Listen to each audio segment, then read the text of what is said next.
So I've heard we're going back to the roots today? I've heard we're going back to the roots today.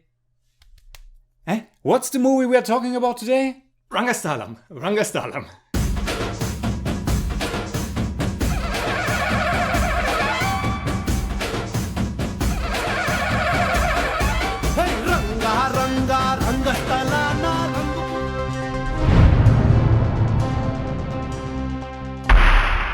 Servus, Freunde, my name's Jimmy Cage.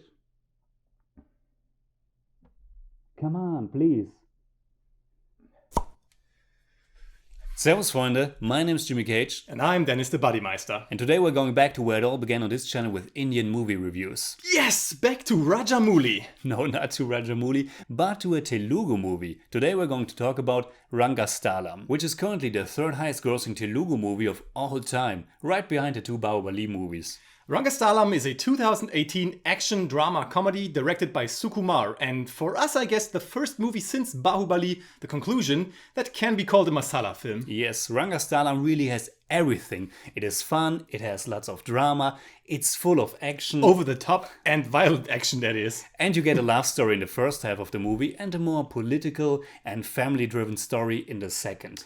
And we get 6 great songs, and most of them are accompanied by dance. And let's say right now, the song and dance sequences are so unbelievably beautiful choreographed, with so many extras and such a mesmerizing staging. As soon as those songs begin, you know you're in for a big treat. That's called a 10 out of 10. Yes, and the cinematography in general is one of the absolute highlights of Rangasthalam. The locations are captured in such an immersive way.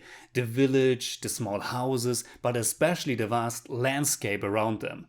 That's called a 10 out of 10. The movie is almost 3 hours long and a lot is happening in all that time. So maybe we should talk about the story. Rangasthalam is set in 1980s rural India. Our main protagonist is Chiti Babu, or simply Chiti.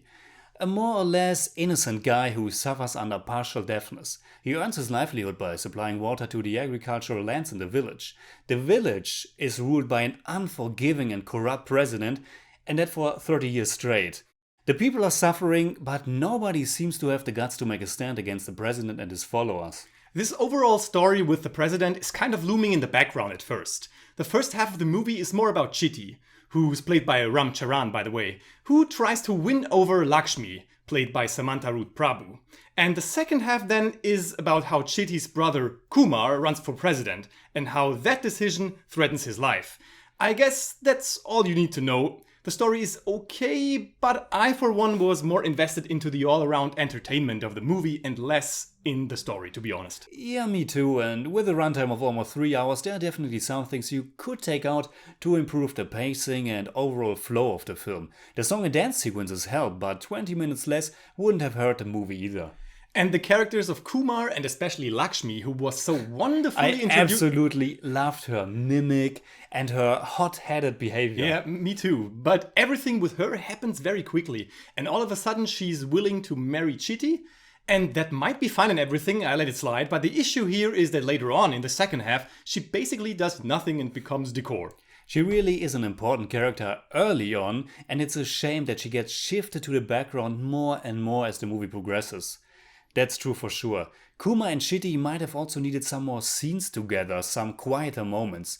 That might have gone a long way to make the second half of the film even more dramatic, emotional and engaging. Yeah. What did you think about Chiti's problem with the deafness? Well, at the beginning it was kinda cute and funny with all the back and forth between Chiti and Lakshmi, but there were some moments later on where it really got on my nerves and I only thought, boy, please wear that hearing aid. Yeah, I didn't find it that bugging. I know what you mean, but I also kind of liked how Chiti tried to be normal and tried to act like his deafness was not a problem so that nobody would judge him. Yeah, maybe, but Charan was a bit too much for me too. I know that critics love him and maybe my problem lies more with his character than with him.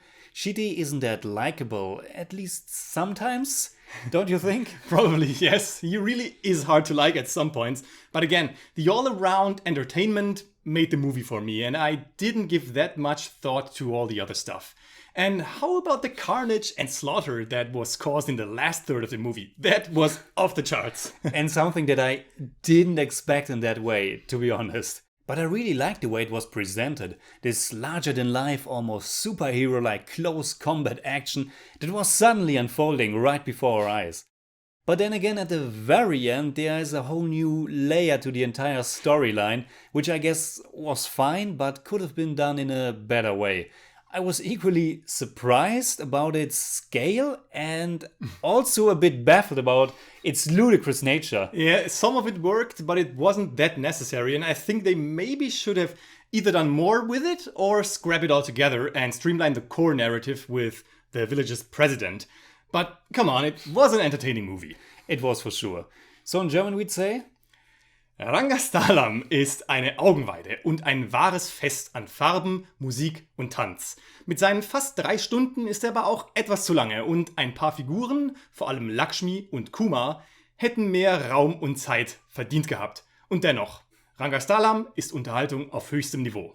I give Rangasthalam 7 out of 10. It's more like 7.3, but I don't do that. For me, it's also 7 out of 10. It's more like 7.4, but I don't do that either.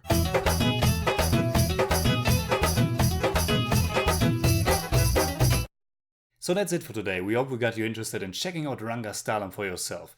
It's available on Amazon Prime, at least in some countries, and I'm pretty sure there will be a Blu-ray release soon. And as soon as you have seen the movie, you know what to do. Let us know your thoughts. Until then, you can hit me up on Twitter, Facebook and Instagram simply at @TheJimmyCage. And you can hit me up simply at The Buddymeister. And also check out my podcast, BUDDYMEISTER SCORES, where I talk about the music of film, television and video games. It's available on iTunes and Stitcher. And as always, if you enjoyed this video, please give us a thumbs up, share, subscribe, whatever you like, and make sure you hit that bell for all we have to tell.